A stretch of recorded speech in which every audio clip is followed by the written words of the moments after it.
Right, so first and foremost, we must understand that being liked is a skill just like anything else, and it's something that you can actively level up, okay? If you implement correctly everything that I'm going to talk to you about in this video, you'll realize very, very quickly that the only people that will dislike you are people that are jealous, envious, insecure in themselves and their own accomplishments, and they will look at you with a sense of entitlement. They'll feel like they deserve what you've got, even though they haven't put any work in. And because they don't have it, that's why they dislike you. That's why they think, well, fuck this guy. He must be doing something dodgy. There must be something wrong with him. Why is he so lucky? So every single interaction that I have in my personal life, in my day-to-day real life, is a positive one. I don't remember the last time I had a negative encounter with anyone, unless they started it first, or they started on one of the people that I was with, whoever it may be. If they're negative towards me first, then maybe, yeah, fair enough, depending on the level of aggression that they're showing, I might respond in that kind of way as well. But with that out the way, everything else is positive. Every single person that meets me is quite taken aback a little bit by how polite and respectful I am. Every single time, you're like, I fucking like that guy. He's a really cool guy, right? Cool guy. I sound like a fucking nerd then. The only reason that I've got to this point, though, is not by accident. It's not like I wasn't born with it. It wasn't natural. So it's a skill that you can learn to level up by understanding human psychology, by understanding how you take care of yourself, and by understanding how people respond to the way that you do things. Now, this doesn't mean that you're faking yourself. This doesn't mean that you're changing who you are to fit to certain groups of people. I live in Manchester, and if you've ever been to Manchester before, you'll realise how vast and versatile this city is in terms of the people. There's pretty much every single ethnicity and nationality you can think of resides here in Manchester. So I can speak to the crackhead and the roadman on my council estate the same way I can speak to a CEO of a business. Now, this isn't me changing who I am. Obviously, I'll talk to them in different ways. I'll talk to the crackheads a bit differently than I'll talk to the CEO of a business, fucking council estate. The same way I talk to the CEO of a business, I talk to them a bit differently. Now, this isn't me faking who I am. I'm not changing myself. I'm not putting on a facade depending on who I'm speaking to. I don't ever think you should do that. I think you should always be authentic and true to who you are and who you want to be. However, I'm simply tapping into different sides of myself. Because if I've grown up in this area, that's a part of me. Whether I like it or not, that's still there. So I can tap into that when I need it, when I'm around certain individuals, I can tap into that. And it makes them feel a bit more humanized with me. It gives them that connection as if, oh, we're kind of the same, we've got something in common. Now, this isn't to say that you need something in common for people to like you, but it definitely helps if you can get on a level with that person. It's the chameleon effect I always talk about. Getting on a level with people. That's different to you faking who you are and just changing who you are depending who you're speaking with. Don't put on a voice if you're talking to someone. Don't change any of that. Don't change what you like and your hobbies and your opinions on the world just because you're with different people. That's just insecure, right? However, you do change the way you interact with the people depending on who you're speaking to. This is called getting on a level with someone. So if I see the homeless guy or the crackhead or the roadman around this area, the rough area that I live in, I'm going to talk to them a bit differently. I'd greet them a bit differently than I would the CEO of a business, right? These kind of people, I'll just touch them down, say fist bump, dap them up maybe. The CEO of a business, I'm shaking his hand. There's a different level there that you're getting on. And if you can tap into these different types of personal conduct, that's how you start to win. That's how you can get everyone on your side. Every single person that I meet, old people, attractive women, crackheads, everyone likes me, right? And I know that sounds quite big-headed. It's like, well, this guy thinks he's a fucking shit. I don't like you now because you're arrogant. If you met me in person, you'd see what it is I'm talking about. I'm going to walk you through this process right now. So first, we have to understand, why do people like other people? What is it that human beings, evolutionarily, are wired to like? What makes someone actually like you? Now, this might not be what you seem. It might not be what you think it may be. It's nothing to do with you necessarily as an individual. Like, oh, you're funny, and that's why they like you, because you're funny, or they like you because you take care of them, or they like you because you're financially literate and you can look after them and provide for them. There's nothing to do with necessarily you as an individual. It's what you can do for them. Now, whether you like it or not, we are all selfishly motivated all the time. Every single thing that we do, we are selfishly motivated for, and that is just a fact of life. That's how we self-preserve. That's what the caveman brain is motivated to do. It's this self-preservation, keep yourself alive. And the only way it really knows how to do that is by being selfish and focusing on itself. Even things such as if you lose a family member. Now, yeah, obviously it's sad to lose that person, you're going to miss that person, etc., etc. But if you really boil it down to the main core of why we are so scared of losing a family member, for example, it's because we're scared of the way it makes us feel. We're scared of the grief afterwards. Because if you think about it logically, that person's gone. They don't know any different now. That's it. Their life's done. They're not in pain forever, consistently. If they're dead, that's it. It's over. That person isn't necessarily suffering anymore. We're scared of what it does to us. So even in the context of that, where you think, yeah, I'm scared of losing a family member, how could that be selfish? I just don't want to lose them. Yeah, I get that. But at the same time, it's a selfish motivation. There's always a selfish motivation in everything that you do. Even if you do nice things for someone and you don't get anything back, it's the feeling, oh, I'm a good person. Oh, I feel good now because I've done good to other people. Even that is selfishly motivated, and there's nothing wrong with this. I'm not trying to say that this is a bad thing, but it's interesting to understand human psychology and how we think, because this is how you can kind of manipulate people to like you, okay? If you can give them something in their life, and this doesn't have to be anything like money or anything drastic, it can be if you wanted to, but it can be something as small and as simple as you make them laugh, you make them feel positive emotion. So you might think, oh, they like me because I'm funny. Nothing to do with you. It's what you're doing for them.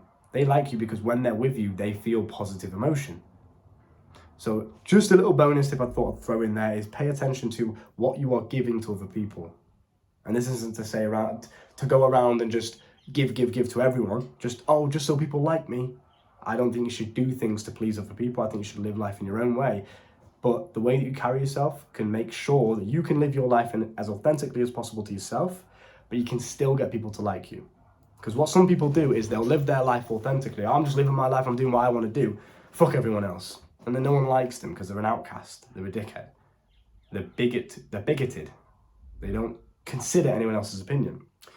So if I like to dress a certain way, if I see the world in a certain way, if I disagree with certain things, it doesn't mean that I'm going to then start blasting other people's opinions because, I disagree. Because that is just a showcase of insecurity.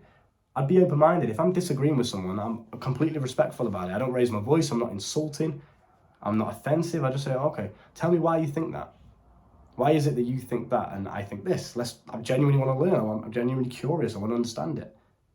And that's my first point, is be genuinely interested in other people. This helps them like you so much because they feel like their ego is being satisfied when they're in your company. People love talking about themselves. Hence why I've got a YouTube channel. All I do is talk about my life. You understand? So take that and use it in your personal life. Speak to everyone around you and be interested in them. What can you learn from this person? How do they see the world? What opinions and beliefs do they hold? And be respectful about it, even if you disagree with them. Okay, so that's number one. Number two is to respect yourself. It makes it a lot easier for people to like you and to respect you if you're walking around and you've got a good physique, you take care of yourself, you're healthy, you're hygienic, your style is, the way you like it, but it's clean and it's well kept, good quality. You're not walking around with holes in your shoes and shit because, I don't care what anyone else thinks. Take pride in your appearance, take pride in who you are as a human being. Naturally, as soon as you walk in a room, people just have to respect that. Everywhere I go, I see people looking at me.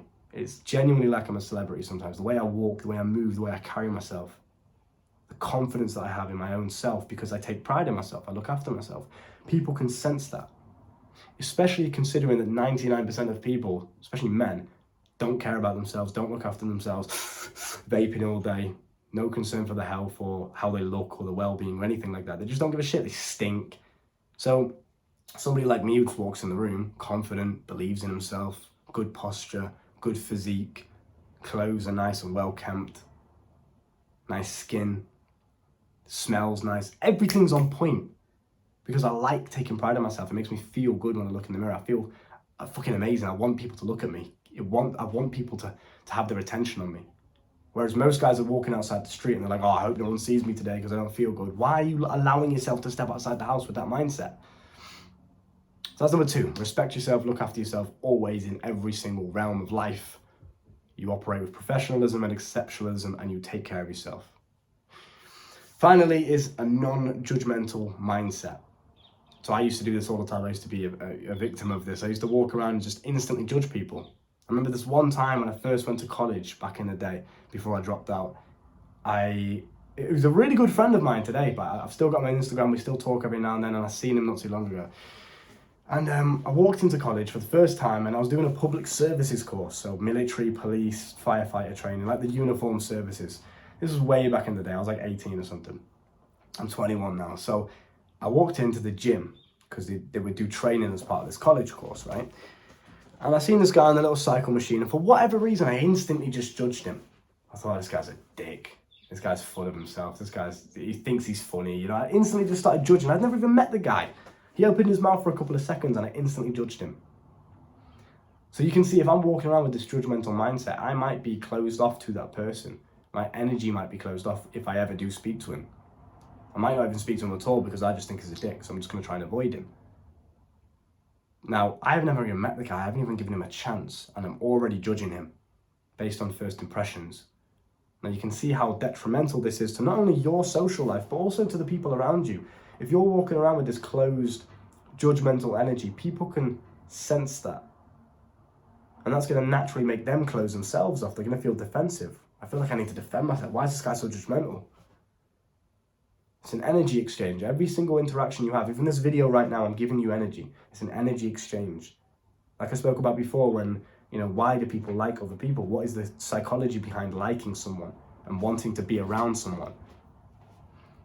Is you give them things, you make them feel things, you add some sort of value to their life in one way or another. Now, why do you watch my videos? Ask yourself that. Why do you watch my videos? Why do you give me your time, energy, and attention? Why do you like me?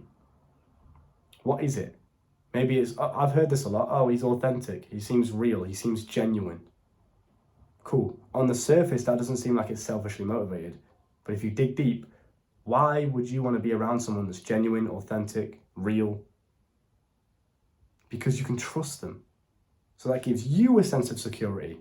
Again, boom, selfishly motivated. So look around you and ask yourself, why do you like certain people, first and foremost? And then try and implement that into your own life, into your own personality and who you are and how you carry yourself. But yeah, walk around with an open mindset. Don't judge anyone, because you never know. I met that guy later on. We actually spoke, and he's now one of my best friends.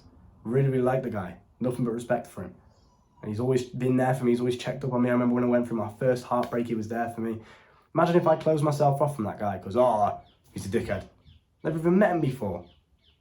So just approach life with this open mindset rather than a judgmental one, and you'll find that naturally other people like you more as well. And it gives you more opportunities to actually speak to people. So with that being said, coaching is down below in the description if you want to learn more from me and the way I like to see the world and save yourself the years I've had to learn all of these mistakes and all of these things. There is a sexual mastery course down in the description as well. Go and check that out if you want to cure porn addiction, premature ejaculation, erectile dysfunction. The list goes on. Sort yourself out, and I'll see you soon.